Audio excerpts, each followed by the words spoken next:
Namaste everyone. I'm going to do an extended video for my last video of what attracts you to people.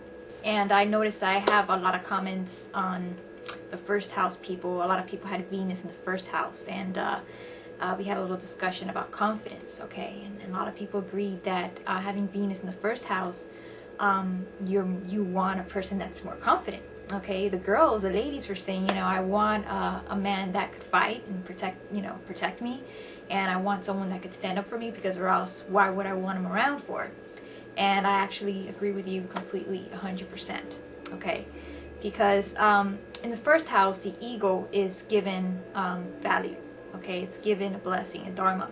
Okay, because that's what Venus is. Venus is, it's beauty. It's like a blesser. Okay, so having it in the first house of Aries, okay, because the first house is ruled by Aries. Now, whatever constellation you have there will give you that personality of who you are as a Venus person, but the first house is to do with Aries. So if you have it on your ascendant, or a little bit above the ascendant, okay, which happens in the 12th house, but it's like a cusp with the first house, then just like me, you're going to want someone who is sure of who they are and doesn't need approval of anybody, okay?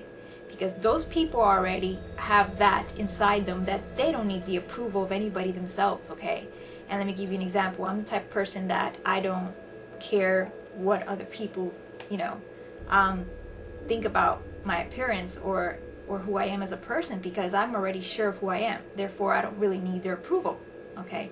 Yet, this is a very, very hard thing in society to come across, because everybody is insecure in one way or the other, and including myself. But the insecurities in today's society is so big that it's so hard to come across someone who is at least, 20% of themselves.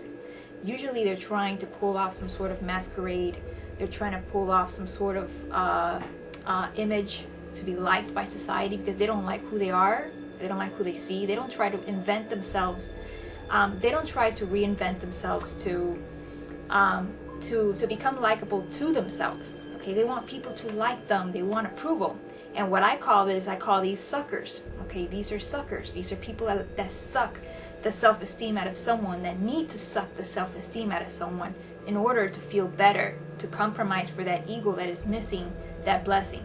Okay, and I see a lot of suckers around, because a lot of suckers usually tend to put other people on pedestals, okay, in order to get something from them, and in order to feel better about themselves, okay, to feel gratifying. Because whenever you're with someone, you take that someone as yourself. You love that someone as yourself, okay? So if you're putting that person on a pedestal, that means you're putting yourself on a pedestal, okay? Because you don't feel like you belong on a pedestal to begin with, okay? And this is very important for people who have Venus in the first house. They need someone who already is sure of themselves. So when they come together, they are already two complete people, okay? You don't want someone to complete you. You want someone to complement you, okay? So usually Venus in the first house, they attract a lot of suckers, because they radiate a lot of self-confidence. So people who don't have that self-confidence, they are immediately attracted to them, because they're like, wow, we want that. We want what they have, okay? They don't care how they look like. They don't care what others think about them. They have something that I want, okay? They accept themselves, okay? If I'm around this person, I'm going to tend to accept myself too. But that's not how it works with Venus in the first house. They need someone who could complement them. Venus in the first house is not impressed by cockiness, okay? They see cockiness as an insecurity, all right? Someone has to prove someone, therefore you are insecure. But if you're just radiating that, confidence of, I am what I am, take it or leave it, then that's going to draw on a Venus in first house place, because they're going to say, wow, this person, they already got that together, That's attractive. That really is attractive. And someone that has to jump hurdles, okay, and degrade themselves to come off as, bold or confident, is not actually confidence. It's actually insecurity, okay? It's actually that you think you're less than what you are already. So I hope this gave you a perspective of how Venus in the first house think. And Venus in the first house usually has a very hard time finding someone, because they are already secure about themselves. How many people are? How many people are you going to find out there that are secure of themselves and have nothing to prove? Okay? How many? And when they do come across someone like that, it's usually a narcissist or a psychopath. Okay? So I hope you enjoyed this video, and namaste.